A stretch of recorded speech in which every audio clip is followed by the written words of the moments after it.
That's the second scariest song I've ever heard from any movie in my life. Do you want to know what the first one is? Here it goes.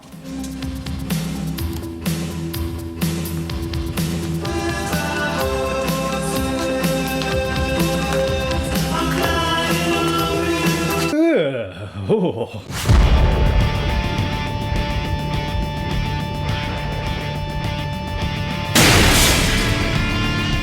Now this movie's directed by James Wan, who also directed the first Insidious movie, which by the way I've never seen, but we'll talk about that more in just a second. But one thing I've always noticed about his directing style, and this is just a weird observation from me, is earlier on in his career, all of his movies always had like this blue and green lighting effect going on in the back walls, like exactly what you see back here. It's a very artificial, fake looking thing, and it kind of almost cheapens movies when they do it. Kind of reminds me of Joel Schumacher's Batman and Robin movie, where you have all these different colored lights and different scenes for no reason at all. Anyway, the reason I brought that up is because he stopped doing it a few movies back, and I appreciate things like that. I like when directors can learn from their past mistakes and improve on their filmmaking abilities throughout their career. So Insidious Chapter 2, what is it all about? It's very reminiscent of the movie The Conjuring, which just came out a few months back, also directed by James Wan. What I mean by that is you have one family, they're haunted by an evil spirit, they can't quite shake the evil spirit, so they need some outside help to come in and do the job for them. Yeah, if you had to summarize the premise of both movies, they kind of are the same thing, but that's a little bit unfair, I guess I should say. You know, Insidious 2 really does go for it. You know, as a horror film fan myself, this movie takes you places, it does things, it kind of immerses you into that dark, creepy environment, and it also has some of the cheap jump scares along the way, but hell, I love them. I love to be The thing I really liked about this movie was, in Insidious Chapter 2, it takes you places as a viewer. You go to an insane asylum, you go to some creepy houses, you go to a basement. There's all these little things that they combine to kind of keep the movie going. There's one thing I dislike about horror films, it's the lack of adventure. And what I mean by the term adventure is I like when characters have to go place to place to figure out things and solve the mystery.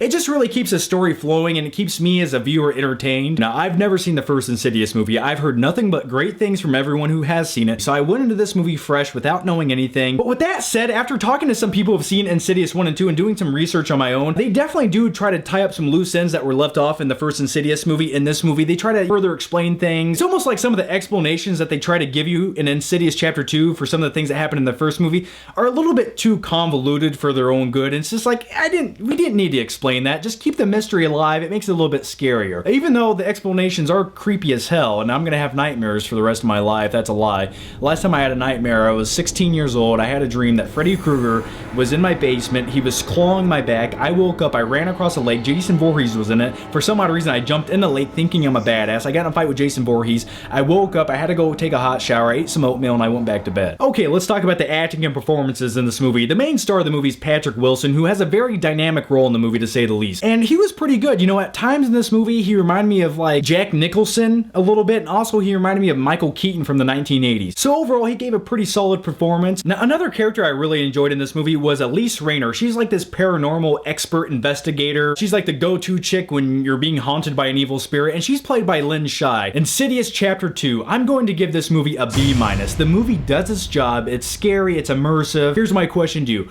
What is your favorite horror film of the last 5 years? I'm giving you 5 years. Let me know down below. Thanks for watching, and I'll see you next time. It does a review for Insidious 2. It does a fucking review for Insidious 2! What's the word I'm looking for? I don't know what the word I'm looking for. How do you take exorcism lightly? I don't even deserve to be here right now. Whoa!